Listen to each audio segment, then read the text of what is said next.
Bom dia a todos. Estando em horário regimental, declaro aberta a presente sessão da Quarta Câmara do Conselho Administrativo Tributário do Estado de Goiás, do dia 6 de agosto de 2024. Temos para apreciação no dia de hoje 2 processos em retorno, 3 processos na pauta ordinária. Vamos iniciar aqui com os processos da pauta ordinária, anunciando o processo de número 4011, 9012, 42, 141, recurso voluntário número 1878 de 2024, sujeito passivo André Luiz Souza Araújo, solidário João Prado dos Santos, representante do sujeito passivo não se faz presente, representante fazendário aqui presente, doutor Renato Lima, relator deste processo, conselheiro João de Moraes Júnior, em substituição ao conselheiro Cláudio Henrique de Oliveira, quanto condições, conselheiro fazer o relatório. Primeiramente, bom dia, coordenador, ao qual estendo mais conselheiros, doutora Ana, doutor Cláudio se ausenta momentaneamente para minha participação, doutor Renato, doutor Idemar, agora na sala, nosso secretário Graciane e demais que acompanham aqui na live.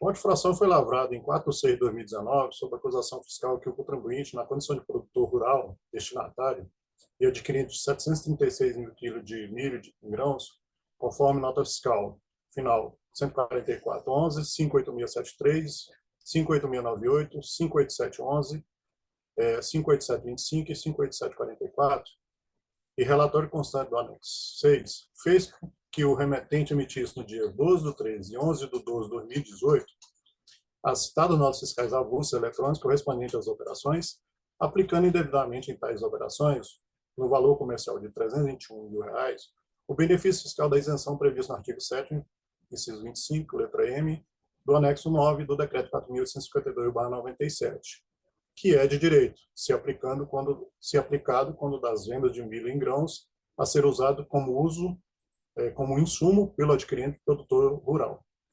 Contudo, foi constatado que o destinatário adquiriu tal mercadoria não para ser usada como insumo, mas sim com o objetivo de comercialização, ou seja, a despeito de ser detentor da inscrição de produtor rural, tem operado como comerciante atacadista de cereais, portanto, tais aquisições não estão alcançadas pela citada isenção. Em consequência, deverão pagar o imposto devido de ICMS na importância de R$ 38.592, mais as combinações legais. Foi acostada uma observação, né? As compras de milho em grãos, como uso indevido do citado benefício fiscal, totalizam 2.892.516,77 quilos, sendo que o ICMS está sendo exigido através de diversas auto-infrações, conforme solidariedade dos remetentes. Foram infringidos o artigo 11, inciso 1, 44, 46, inciso 5b e 64 da Lei 11.651/91. A penalidade aplicada ao caso concreto foi o artigo 71, inciso 3A, minúsculo, da Lei 11.651/91, com redação da Lei 17.917/2012. Fazem parte da instrução processual os seguintes documentos: o anexo estruturado de detalhamento do crédito tributário, descritivo complementar da ocorrência, a identificação do sujeito passivo cobrigado, a ordem de serviço 54.948, planilha de notas fiscais de venda de milho, notas explicativas da fiscalização e o cadastro de contribuintes envolvidos. Devidamente intimado, o sujeito passivo principal e solidário apresenta em conjunto de impugnação em primeira instância. Inicia sua impugnação afirmando que está cumprindo a regra, que o produto foi adquirido por produtor em saída interna, que é contemplada pela isenção prevista no convênio ICMS 100/97. Argumenta que deverá a isenção ser interpretada de forma literal, conforme descrito no artigo 111 do CTN, o que privilegia a segurança jurídica.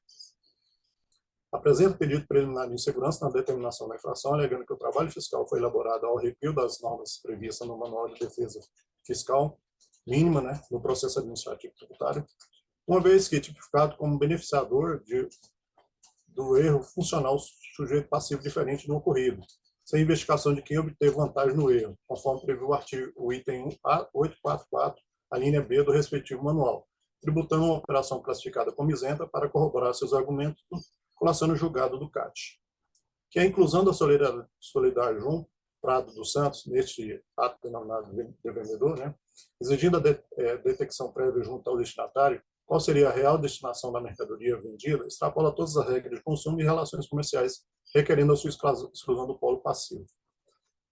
Argue erro na identificação do sujeito passivo por não se enquadrar em nenhuma classificação enumerada no item 842 do Manual de Defesa Fiscal. O julgador singular, através da sentença 2280-22 do JUP, iniciou seu relatório fazendo um breve relato da acusação fiscal, bem como da defesa apresentada em conjunto pelo sujeito passivo e solidário.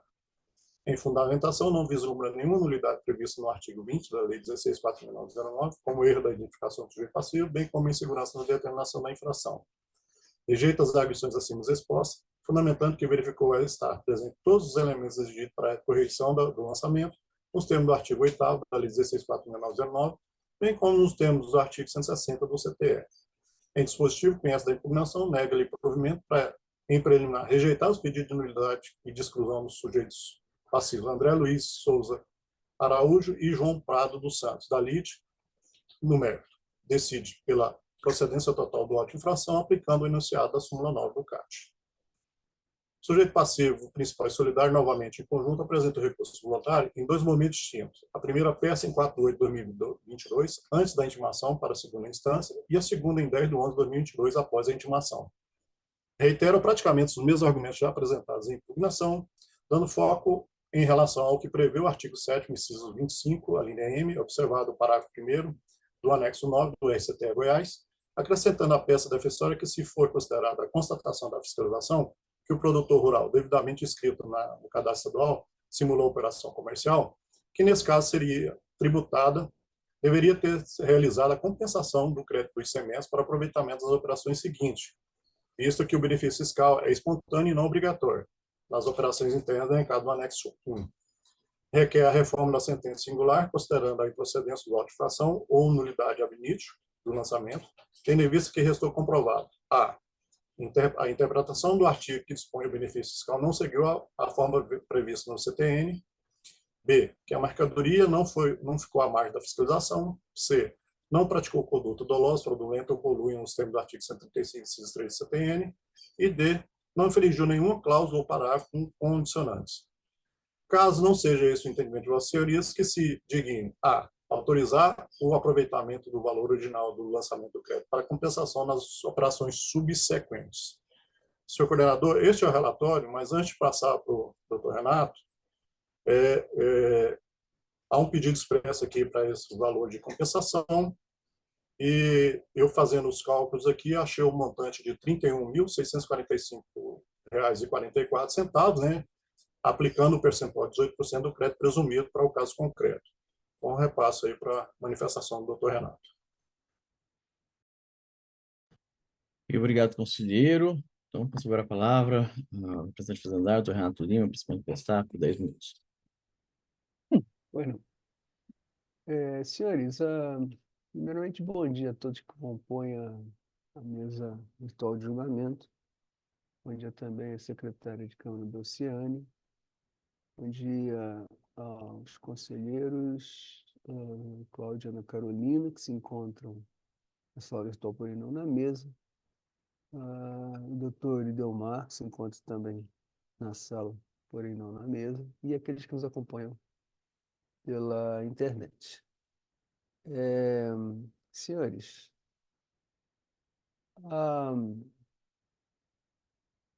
os três processos dessa pauta, na verdade, são idênticos, né? Só muda o solidário, mas a circunstância é absolutamente a mesma em todos. Então, o que eu falar em um vale até para todos os outros dois depois, tá? Só foi pedido, não foi pedido mérito, né? Só foram pedidas preliminares, né? Uma de nulidade por insegurança na determinação da infração, alegando que paira dúvida sobre a ocorrência da irregularidade e que as provas trazidas seriam insuficientes. Isso daí é totalmente errado, o auto está muito bem formulado, né? Não paira dúvida nenhuma, a compreensão do que se reclamou é muito clara, né? Ele adquire milho como se fosse para utilizar insumos da sua atividade agropecuária e não tem atividade agropecuária, até porque não tem nem tamanho para isso. E ele adquire insumos em adquire milho em uma quantidade exorbitante. E o que se verifica é que ele deu saída desse milho, né, comercializando mesmo. Ele não utilizou na sua produção. E sobre isso, então, não paira nenhuma dúvida e não tem provas insuficientes, não. Então, essa nulidade por insegurança de determinação da fração deve ser afastada, né? A outra preliminar que ele pede é de exclusão do solidário remetente. E com isso a Fazenda Pública concorda, porque não há comprovação de dolo por parte desses solidários, desses três solidários, cada um em seu auto de infração, né? Bom, em termos de mérito, a única coisa que existe é uma possibilidade de aplicação do crédito presumido, como as operações são a 12%, seria seria se abater do valor do imposto cobrado o montante de 18%, restando, portanto, 82% do valor original, né?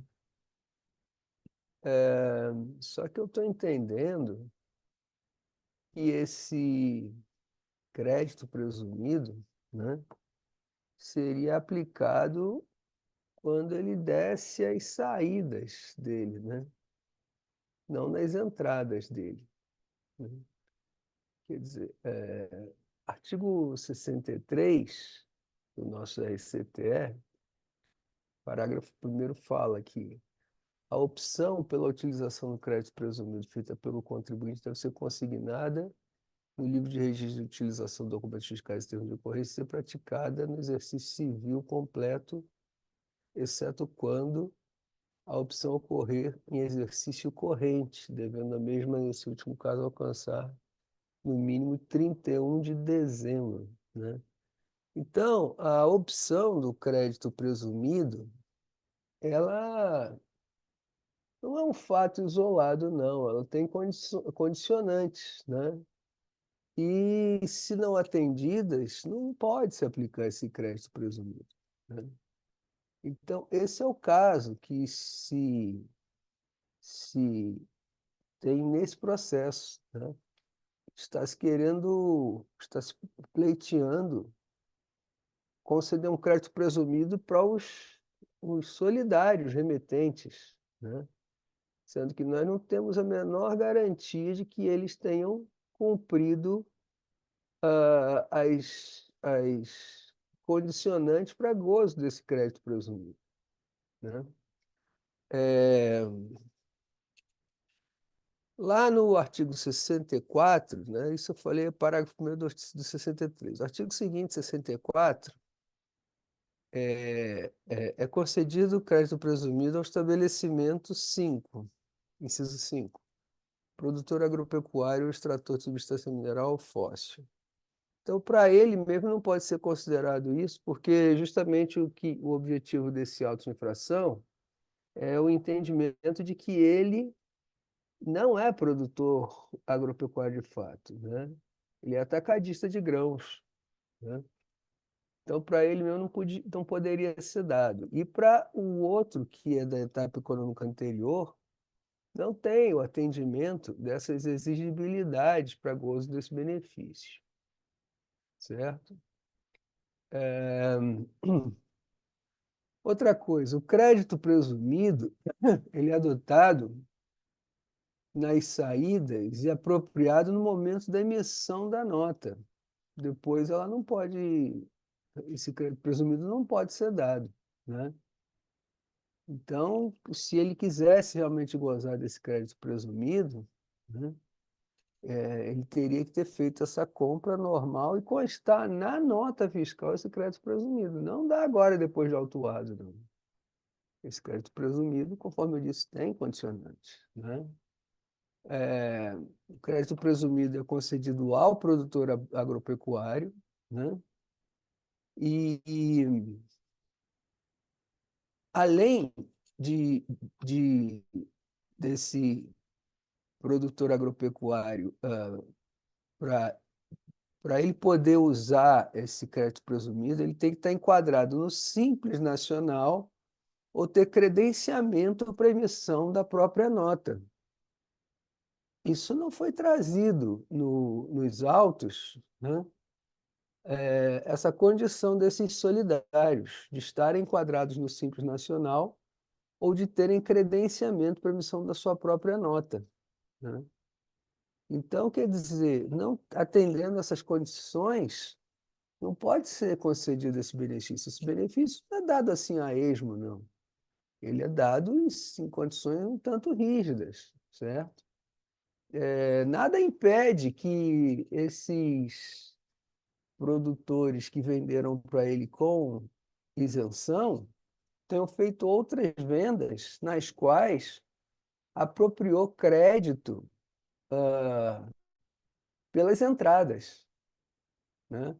Então, fica sendo uma total excrescência se conceder um crédito presumido para alguém que nem foi objeto especificamente da auditoria, mas a etapa econômica anterior, né?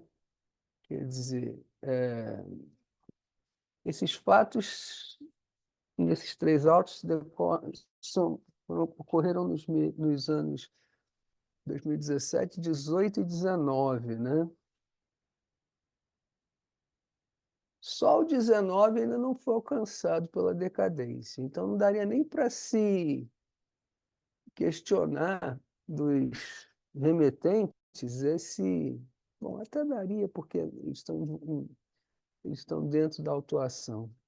Mas, enfim, para que se pudesse dar esse crédito presumido, teria que se verificar com cada um desses solidários se eles não apropriaram crédito pelas entradas, se eles fizeram a opção pelo crédito presumido. Porque eles não se misturam. Ou ele utiliza durante o período do ingresso até 31 de dezembro daquele ano a sistemática do crédito presumido, ou ele utiliza o aproveitamento dos créditos normais pelas entradas. Então, isso tudo tem que ser analisado. Não pode chegar e pura e simplesmente falar, não, vou dar o crédito presumido e pronto. Não é assim, né? Então, nesses termos, a Fazenda Pública é totalmente contra essa a adoção desse crédito presumido. Ele é absurdo para esse caso. E é isso. Bom, enfim. Então, a Fazenda Pública é totalmente contra porque não tem a menor segurança de que isso seja viável nessas operações, né? Que nem são deles, são da etapa econômica anterior. É só, muito obrigado. Ok, obrigado, doutor Renato. Encerrar a conferência. Sim, senhor coordenador, conferência, por gentileza. Acho que o conselheiro Fábio gostaria de falar também, conselheiro. Ah, tá. Prazer. Obrigado. Pessoal, primeiro, bom dia, né? Bom dia, coordenador, conselheiros, doutor Renato, doutor Delmar, que aguarda na sala de espera, também a conselheira Ana, Carolina, conselheiro Cláudio.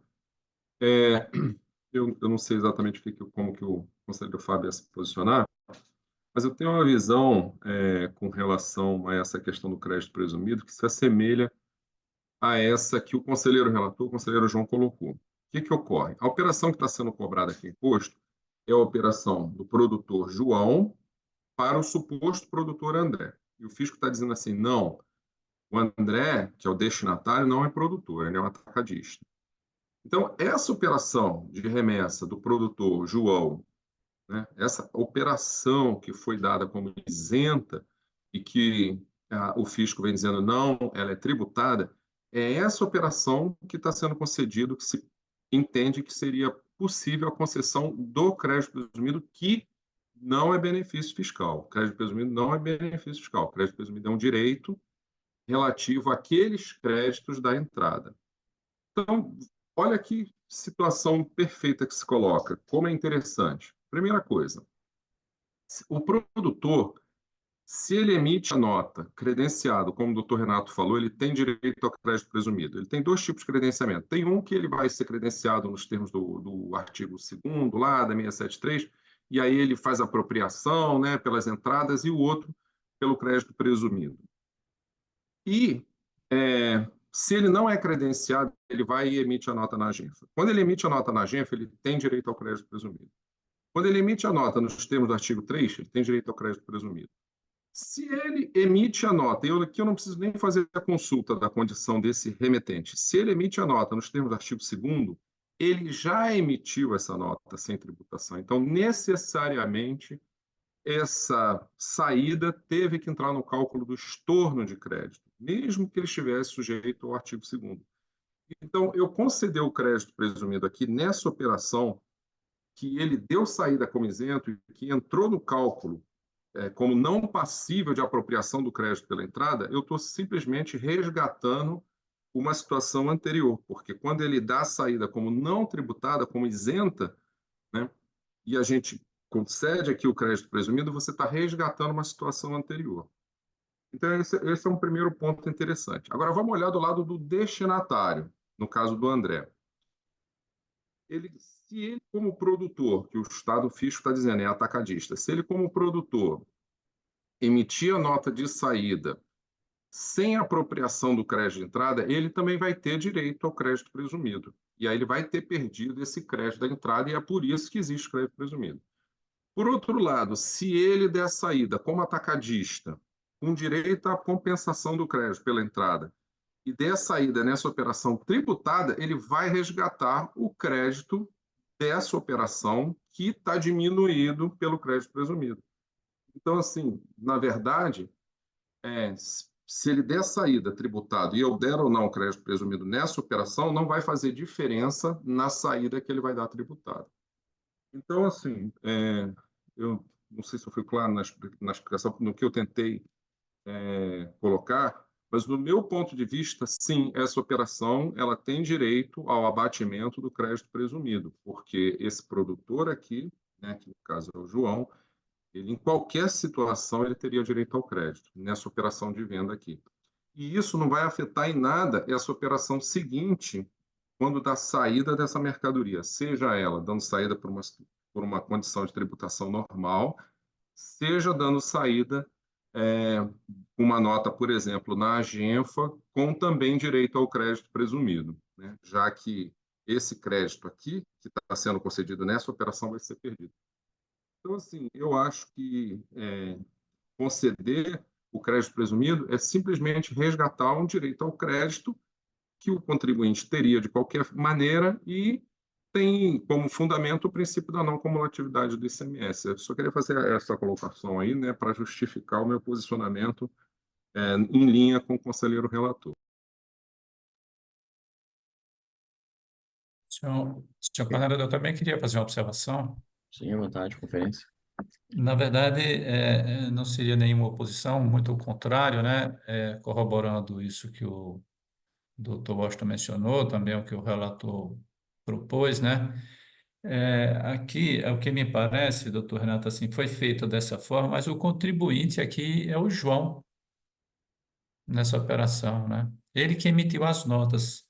Quando a gente vai no CD, a gente observa que as notas que estão lá são todas emitidas por ele, né?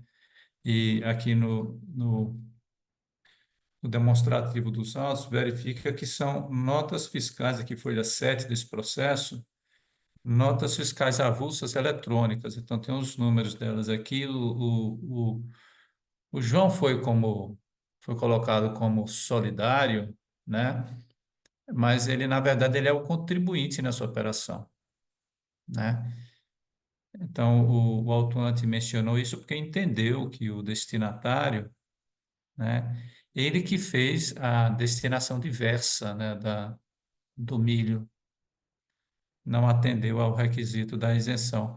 Aí eu entendo assim também, né, que aqui, antes da da edição da Instrução Normativa 1159, né, o Manual de Auditorias, daquele procedimento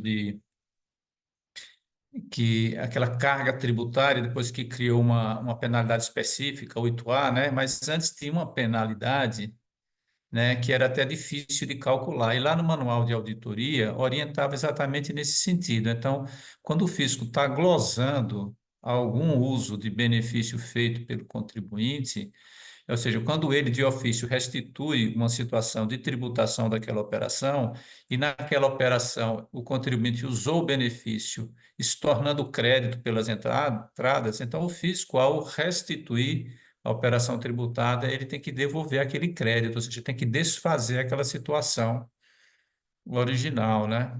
Então, é o caso aqui, né? E esse contribuinte, eu acho que ele não tem, né? O João, né? Que é o contribuinte aqui dessa operação, ele não, o João Prado dos Santos, ele acho que ele não tem escrituração fiscal, né? Ele não fez essa escrituração dos créditos pelas entradas. Então, eu penso que seria justo, né, razoável. Tem outras situações, por exemplo, que está até posto na instrução normativa, aquela da 1298, né, quando vai exigir o, o ICMS de substituição tributária do frete, que não foi pago pelo substituto, então exige que o fisco, né, ao fazer de ofício, né, me lembro até o artigo, se eu não me engano, me lembro, mas acho que pode falhar mais, acho que é artigo 7º daquela instrução, né? Ele diz que o cálculo feito pelo fisco ou pelo próprio contribuinte, quando for fazer o cálculo, seja feito dando o crédito presumido, restituindo aí essa situação que ele teria se fizesse regularmente. Eu acho que com esse fundamento aí apresentado pelo Dr. Washington, que não seria um benefício fiscal, seria o atendimento ao princípio da não cumulatividade, né? Então, eu também, assim, eu entendo que nesse caso, e nós fizemos um julgamento na semana passada, se eu não me engano, acho que o doutor Renato se lembra, ele era o representante fazendário. A gente, numa situação semelhante a essa, então a gente concedeu e decidiu, naquela situação lá, a mercadoria tinha alíquota de 17% e o crédito que a gente concedeu foi de 13%, se eu não me engano, né? Então, eu penso que a gente já tem alguns precedentes e eu acho que nessa situação também caberia que o crédito presumido, reduzindo esses valores dos impostos exigidos aqui na proporção de 18%, né? Então, essa observação antes da votação, senhor coordenador. Obrigado. Senhor coordenador, se Só, permite? Obrigado. Só um comentário rápido. Isso tudo supondo que esses solidários não tenham a escrituração própria, emissão da própria nota, né? Porque nada impede dele, não existe esse controle sobre ele ter nota própria e emitir na Agenfa alguma nota, né? É, eu acho, doutor Renato, que nesse caso aqui, por exemplo, desse primeiro processo, tem aqui, ó, nas folhas 7 do PDF, indicando que essas notas são notas fiscais avulsas eletrônicas, né? Ou seja, eu acho que ele não emite, ele não tem ele não emite a própria nota, ele não escritura, Eu né? acho que todas elas são, os três processos, é a mesma coisa. Ah, Ele emitiu na Agenfa, né? Mas a gente não uhum. sabe se ele, além disso, apropria créditos em outras saídas dele. É uma situação que fica meio insegura, mas tudo bem. Mas se ele emite na Genfa, né, não tem mais aquele DC, né, demonstrativo de crédito DC1, Não, DC2, não justamente tem, o né? DC1 foi substituído por isso, né? É, então, aí antes, quando ele emitia na Genfa, ele levava a fichazinha dele lá, né? Sim, é verdade. E dizia assim, ó, eu tenho um crédito, registre aí na nota É, e debite na minha fichazinha, na minha conta corrente de crédito, né? Mas agora ficou padronizado. Então, quando ele vai lá, já de pronto, o funcionário lá, quando é tributada, ele, nos termos da instrução 673, artigo 14, vê a alíquota da mercadoria, né? E, de acordo com a alíquota da mercadoria, tem um percentual de crédito presumido que é adotado. Aí o sim, funcionário já emite a nota com esse. Eu acho que não emitiu nesse caso porque a declaração foi de que seria uma isenção que o destinatário iria usar como insumo, né? Se me permite, O ambíguo aí fica sendo justamente isso. Se ele, por acaso, tiver credenciamento para emissão de nota própria, utilizando a escrituração fiscal dele e se creditando pelas entradas. Aí, nas outras operações, ele se credita dessas entradas e nessas aí ele vai gozar do crédito presumido. Foi mais ou menos isso que eu tentei explicar na minha fala, talvez não tenha sido claro. São três situações possíveis. Ele não emite nota própria, emite na agenfa, que é o 99% de possibilidade, e aí ele tem direito ao crédito presumido, ou ele é credenciado. E se credenciado, ele pode ser credenciado sem apropriação do crédito, que é aquela regra do artigo 3º, né? E aí também utiliza o crédito presumido. E a outra que fica é ele emitir a nota própria com apropriação de crédito, regime normal de tributação, com crédito e débito. Mesmo nessa, essas duas aqui estão tranquilas, ele teria direito ao crédito presumido. Nessa outra, o doutor Renato está colocando aí, que haveria dúvida, é que eu mencionei o seguinte: se ele faz apropriação pelo regime normal, ele já deu saída dessa operação como não tributada. Então, ele está sujeito a fazer o estorno do crédito pelas entradas na proporção das saídas, isentas ou não tributadas. Então, ele já está sujeito a isso, e se não fez, está sujeito a essa autuação, porque ele emitiu uma nota com essa condição. Então, quando eu pego a nota que ele emitiu e altero a tributação e falo assim, não, ela não é isenta, ela é tributada, e concedo o crédito presumido, eu estou resgatando para essa operação que ele, em tese, já fez o estorno do crédito, um retorno ao crédito que ele teria direito, em tese. Então, eu estou voltando uma situação original para ele de justiça. Aí alguém pode dizer assim, não, mas espera aí, mas eu não tenho certeza se ele estornou o crédito. Não, mas ele se sujeitou a essa situação e eu não posso presumir que ele fez essa situação incorretamente, com irregularidade, para não conceder o crédito aqui, porque ele vai estar sujeito a essa autuação de qualquer forma, porque foi assim que ele emitiu a nota, como isenta. Então, ele deveria ter feito o estorno proporcional. Então, em qualquer das três hipóteses, do meu ponto de vista, estaria perfeitamente acobertado, e eu não teria essa dúvida, nem essa insegurança, né, colocada, olha, se ele estava nessa situação, né, de aproveitamento devido do crédito e aproveitou e não estornou. Então, assim, foi isso que eu tentei explicar naquela minha manifestação inicial. E para mim estaria tranquilo em qualquer das três hipóteses. Só para fazer uma complementação aqui, eu entendo aqui que, neste caso específico, é a aplicação do princípio da não cumulatividade do ICMS, né, para o caso concreto. E havendo alguma dúvida, né, como suscitado aí pelo doutor Renato, eu entendo que seria a aplicação de 112 CTN, né, em dúvida para o contribuinte. Então, eu entendo dessa forma. Ok, finalizada a conferência, então, passo a palavra ao conselheiro relator para proferir seu voto. Senhor coordenador, o senhor quer por quesito ou pode ser de forma englobada? Pode ser feito de forma englobada? Tá certo. Primeiro pedido é em relação à insegurança na determinação da infração. Não vislumbrei essa preliminar aqui, nesse entendimento não vou acatá-la. Segunda preliminar seria a questão da exclusão do solidário, né, remetente, e um erro na identificação do sujeito passivo. Entendo que não houve a prática de conduta dolosa, fraudulenta ou colúnia nos termos do artigo 135, inciso 3 do CTN, bem como interesse comum, como apontado pela fiscalização. Então, dessa forma, eu excluo o solidário João Prado dos Santos, da LIT. No mérito, realmente houve aquisição incompatível com a atividade rural, bem como foi utilizado um armazém geral para isso guardar mercadoria. E conforme a fiscalização, vendas habituais ocorreram. Quanto à compensação do crédito nas operações seguintes, entende ser aplicável ao caso concreto, o artigo 14, inciso 1A, da IN 673/2004, respeitando o princípio da não cumulatividade do ICMS, reduzindo o montante da autuação fiscal para o valor de R$ 31.645,44, aplicando o percentual de 18% do crédito presumido. Então, dessa forma, conheço o recurso voluntário, dou parcial provimento, julgando parcialmente procedente por infração, reformando a sentença singular quanto ao montante da autuação fiscal, aplicando o artigo 14, inciso 1A da IN 673/2004, concedendo o crédito presumido de 18% e, fatalmente, aqui reduzindo o valor da autuação fiscal por um montante de R$ 31.645,44. Este é o voto, senhor coordenador. Ok, obrigado, conselheiro. Na sequência, volta o conselheiro Fábio Eduardo.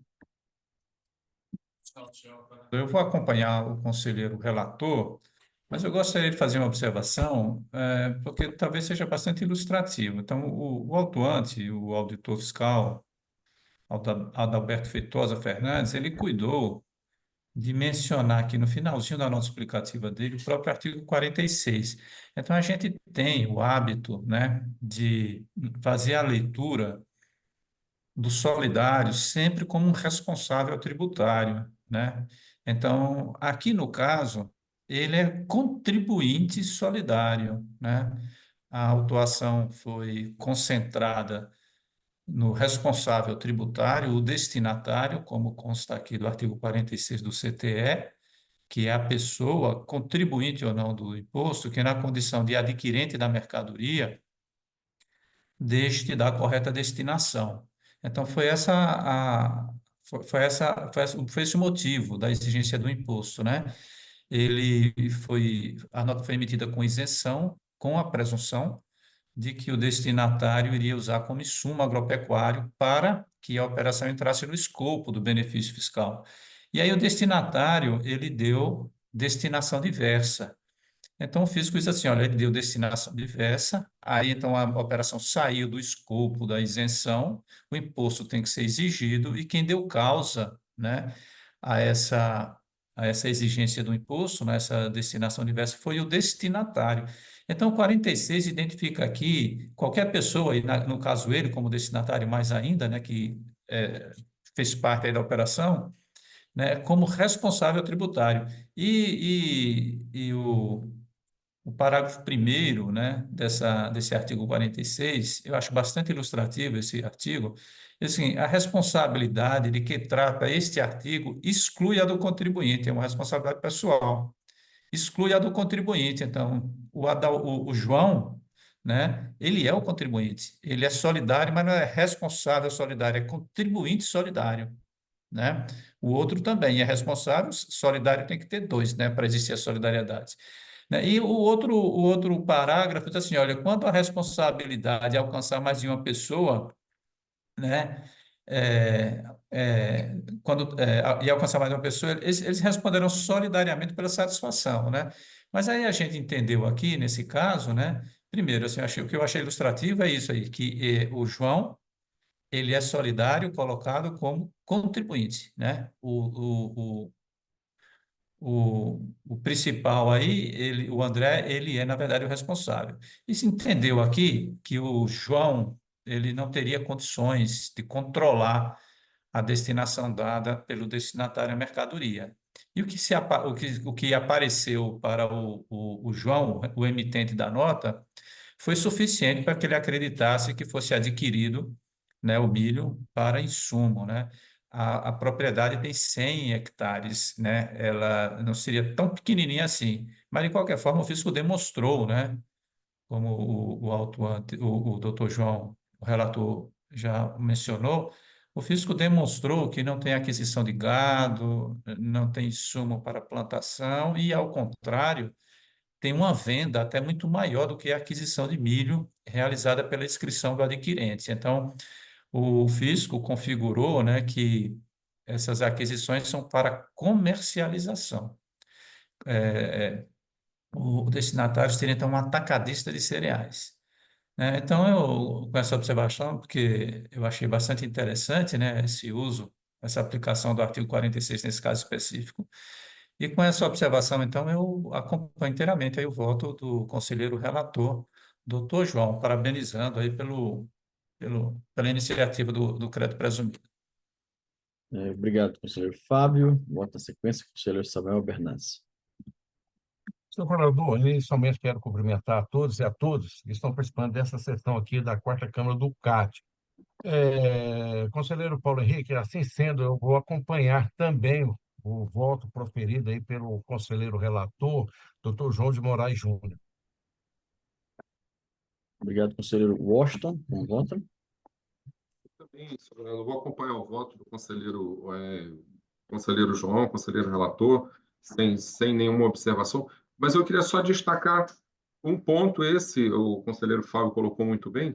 Na nota explicativa, né, a autoridade fiscal, aliás, fez um excelente trabalho, fez uma nota explicativa aqui, né, detalhando bem o lançamento do crédito tributário, e na própria nota explicativa, a autoridade fiscal coloca o seguinte: no presente caso, os remetentes, apesar de não serem os responsáveis diretos pelo ICMS devido, né, uma vez que há a possibilidade que os mesmos, ou seja, de que o João, nessa emissão da nota, não tivessem ciência da futura destinação do milho em grão vendido para o senhor André, tendo em vista que o mesmo era, na data da emissão dos documentos fiscais, formalmente considerado produtor rural. Contudo, né, tais remetentes, e aí ele justifica o porquê da manutenção na lide, né, do remetente, né, deveria conhecer a destinação das mercadorias, né? Então, houve uma utilização do benefício fiscal de forma indevida.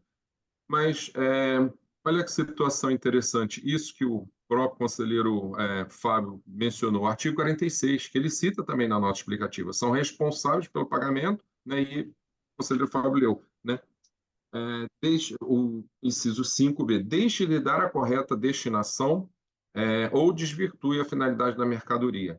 E o parágrafo meio diz, a responsabilidade exclui a do contribuinte. De fato, o João era o contribuinte nessa operação, mas e como que se pode exigir que ele soubesse a real destinação? Pelo menos não tem prova disso no processo, né? Fica aquela dúvida, sabia ou não sabia, né? Porque o outro estava cadastrado como produtor também, ele estava comprando como insumo, né?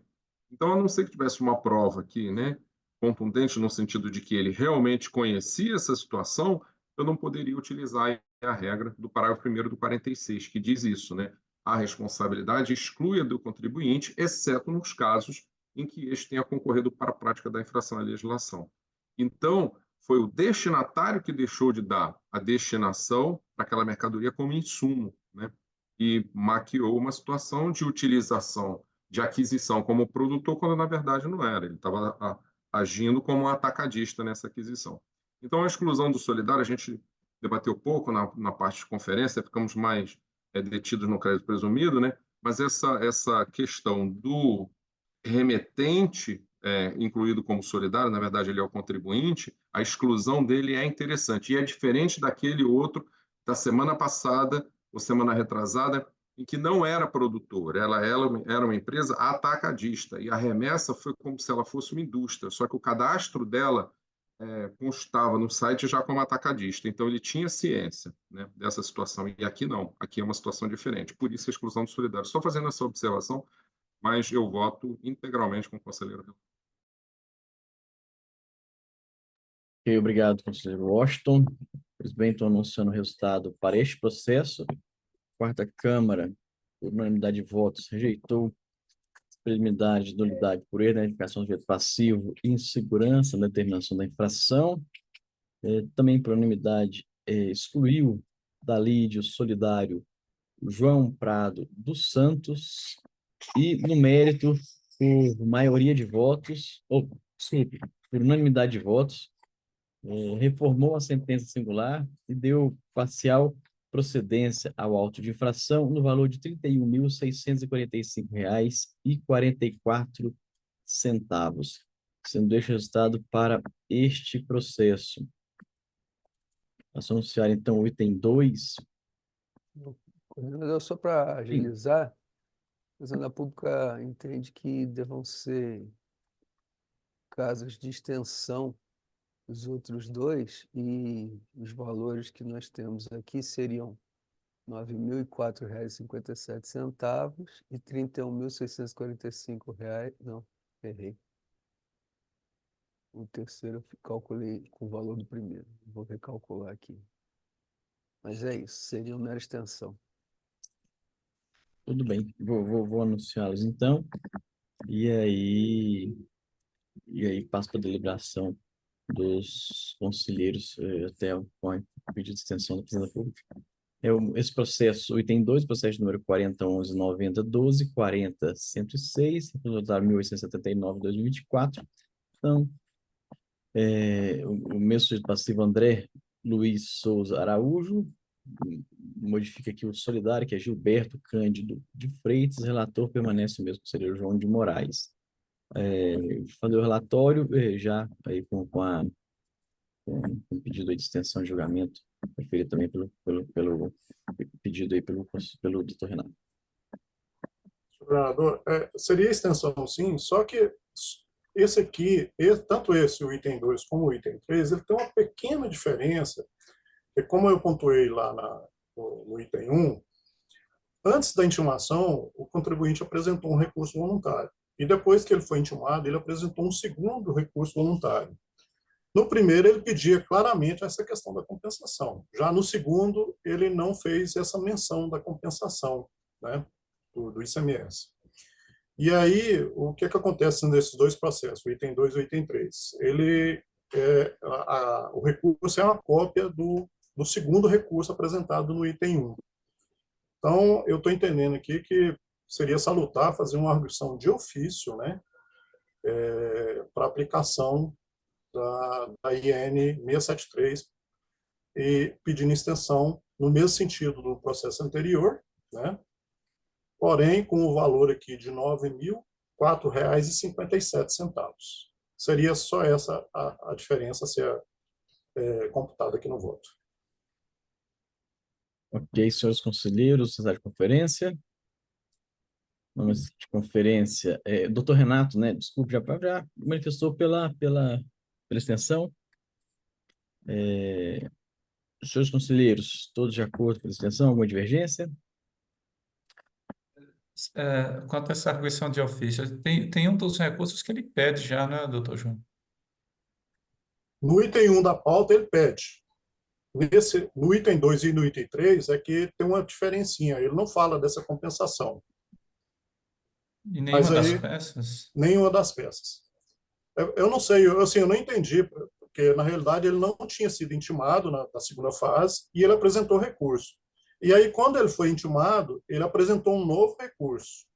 E nesse novo recurso ele não pedia a questão da compensação, mas na anterior ele fala claramente do pedido de compensação. No recurso anterior? No recurso anterior do item 1, né? Ah, tá. Então tem que ser de ofício mesmo. Então, Se seria a me arguição permite, eu queria refluir da minha fala, eu reparei que tinha isso.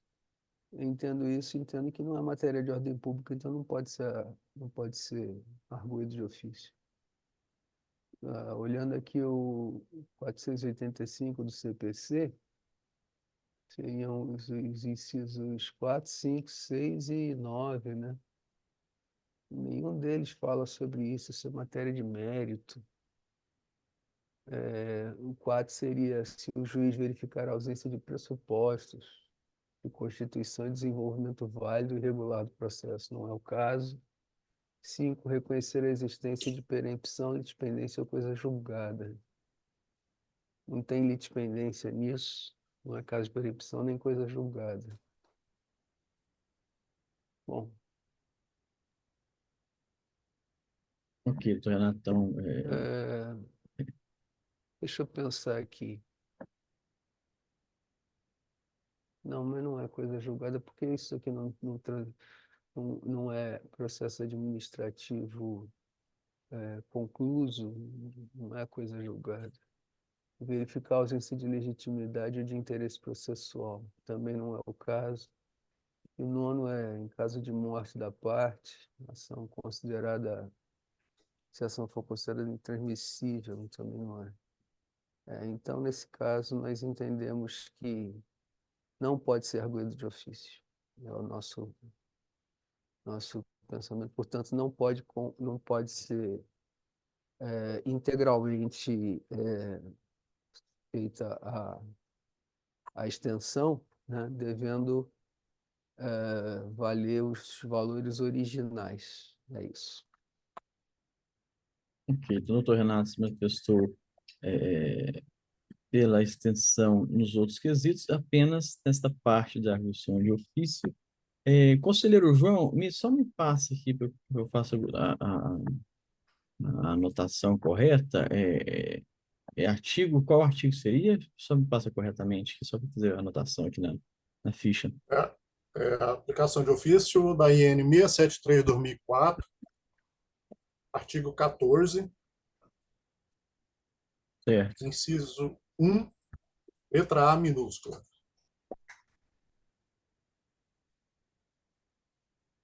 Ok, perfeito. Bom, Bom, então, conferência. eu acho assim, doutor Renato, que é porque talvez a gente esteja entendendo aqui que esse crédito presumido é um benefício que a gente poderia conceder ou não, né? Porque se não, de outra forma, a gente pode dizer o seguinte, que a não aplicação do crédito presumido aqui no lançamento do crédito seria um erro no cálculo do imposto devido. Aí, se for um erro, né, aí a gente poderia corrigir esse erro de ofício, ou seja, se o crédito presumido é um direito dele, acontece, vamos dizer assim, e o auditor não usou, né, é como se ele tivesse usado uma alíquota de 17 e fosse de 12, né, mesmo independente de arguição, a gente usasse a alíquota prevista em lei para cobrar um imposto devido, né. Talvez a gente possa dar essa interpretação, esse caso, assim, dessa forma. E até homogeneizar as decisões, porque é o mesmo sujeito passivo que vai restar nos três processos, né? E deve ter sido aí até um lapso, né? Porque os advogados são os mesmos nos três processos. Eu não sei, talvez a gente pudesse acolher essa arguição aí de ofício do relator. Se me permite, o problema é que não está citado o crédito presumido, né? Se tivesse, aí era erro de cálculo, mas como não está, não é tratar igual aos iguais, aí vai ser tratar igual aos diferentes, né? Esses dois processos são diferentes do outro. É. A gente só pode Ah, tratar igual aos iguais. Esse é o problema. na semana passada, a gente teve um processo aqui que foi interessante. E a Fazenda Pública, ela pediu que reconhecesse um crédito da nota fiscal que não tinha sido reconhecido. Foi um outro representante da Fazenda Pública, pediu que fosse reconhecido um crédito que não tinha sido reconhecido no cálculo do fisco, né, no lançamento, né?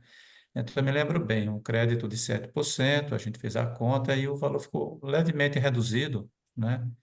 E não tinha sido pedido também. Eu acho assim que até dentro da própria Fazenda, da assessoria de representação fazendária, é possível que tenha um ou outro representante que entenda, né, nesse sentido, de que é o cálculo correto do imposto. Se não, supostamente, se não tomarmos como um benefício fiscal, mas como um direito, a gente estava cobrando um valor maior do que o devido, né?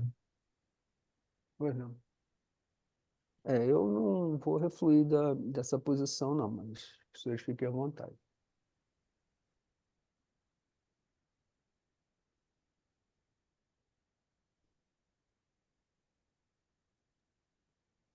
Tem áudio, coordenador.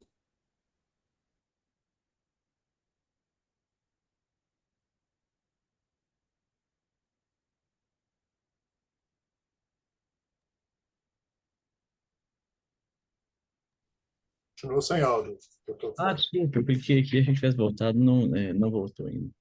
Bom, finalizada a conferência, conselheiro João de Moraes, só para ratificar seu voto, por favor. Mantém o posicionamento da arguição de ofício. E extensão ao processo anterior, com o valor de, só um minutinho, 9.000, deixa eu o arquivo aqui.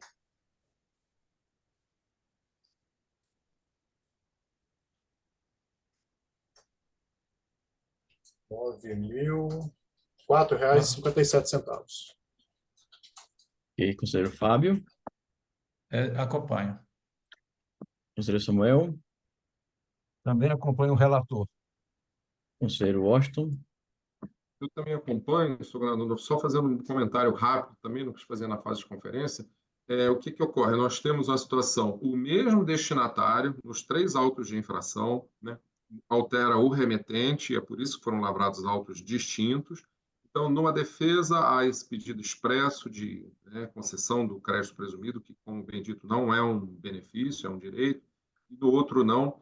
E aí, olha a incoerência se nós entendêssemos que num, porque foi pedido, teria direito ao crédito presumido, e no outro não, porque não foi pedido. Nós teríamos julgamentos, então, diferentes, né, para a mesma situação, sendo que eu considero que é um erro, sim, deveria ter sido concedido desde o início. Assim como a gente está acostumado a ver diversos outros trabalhos em que é concedido logo na lavratura do auto de infração.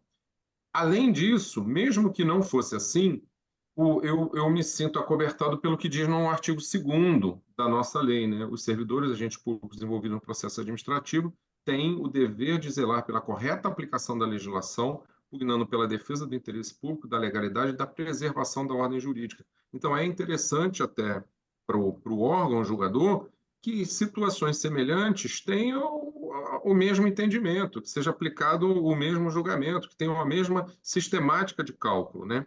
E que essa, vamos dizer assim, metodologia, essa forma de calcular, ela seja divulgada para a fiscalização que padronize isso como já algo a ser feito quando da lavratura do auto de infração. Então, além dessas questões que foram colocadas pelo conselheiro Fábio, que eu concordo, né, eu ainda acrescentaria essa aí do artigo 2º da Lei 16.469, da nossa lei processual, com o relator.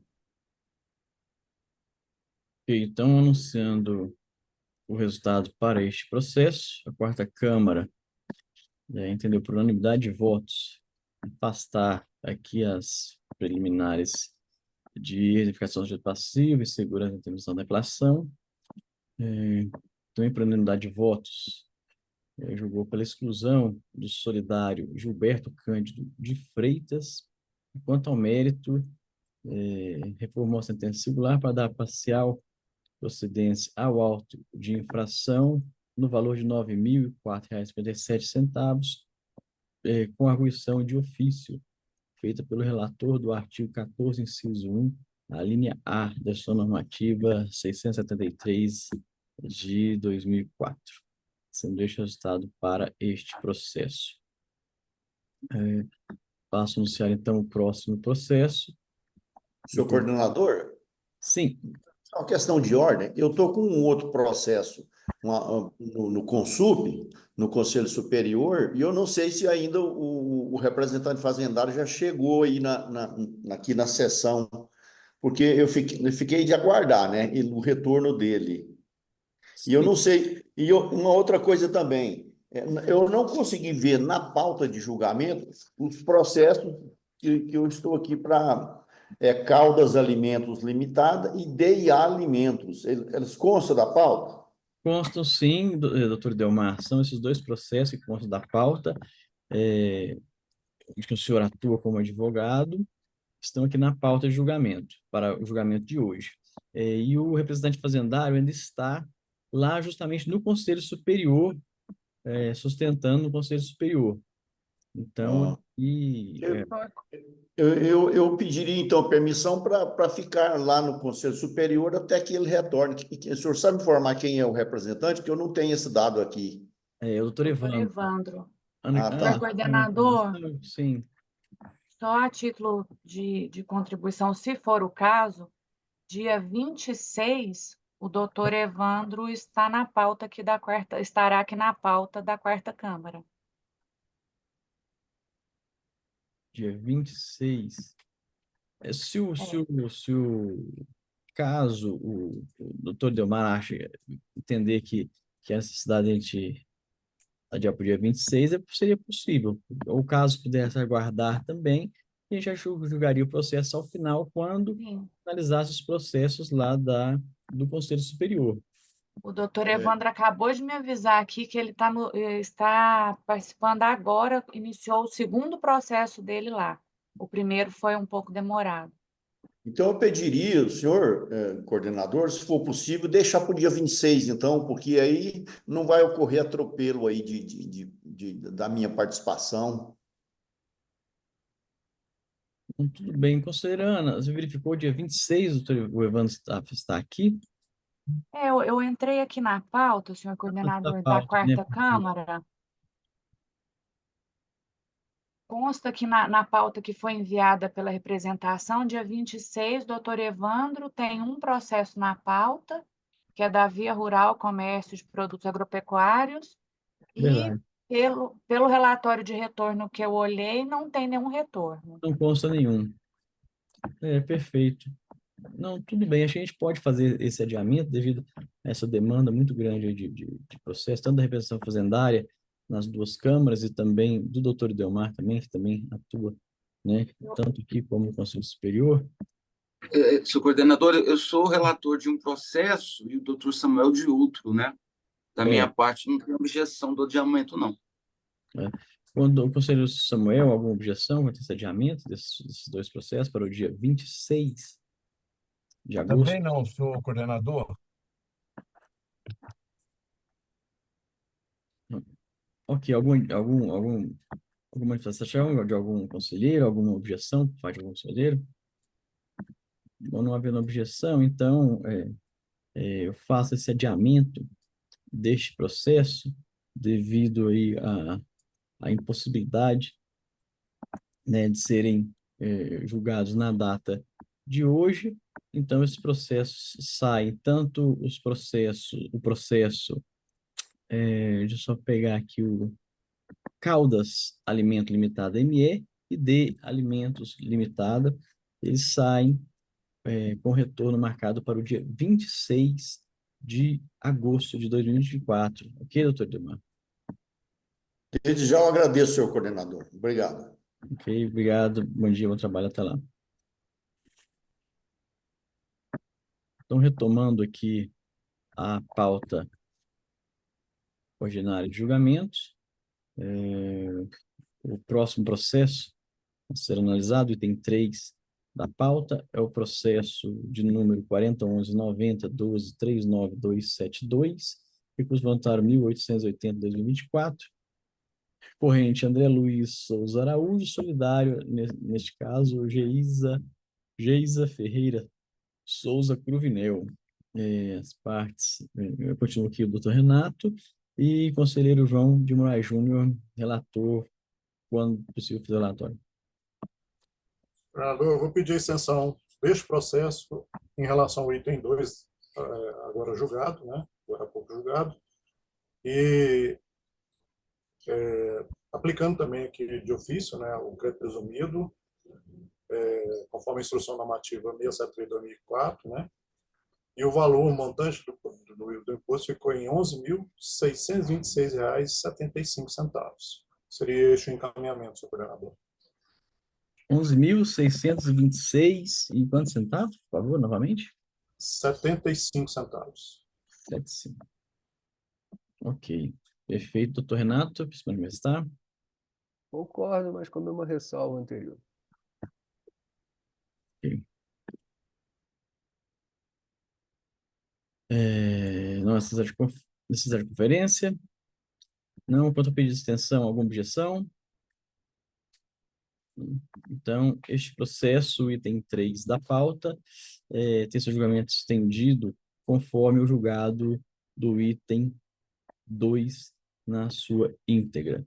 Este é o resultado para este processo. Bem, senhores, não havendo mais processos para serem apreciados na data de hoje, agradeço a presença de todos, desejando um ótimo dia de trabalho e uma ótima semana.